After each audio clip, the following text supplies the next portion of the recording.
ஆக அந்த கேது ஞானகாரகராக மோட்சக்காரகராக திகழ்கிறார்.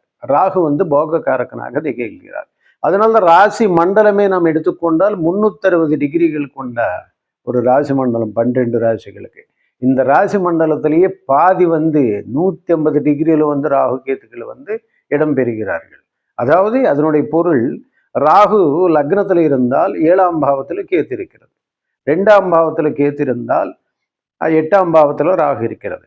ஆக இந்த ராகு கேத்துக்களுக்குள்ள அந்த சமசப்தம பார்வைன்னு சொல்லக்கூடிய 150 டிகிரி இருக்கிறது.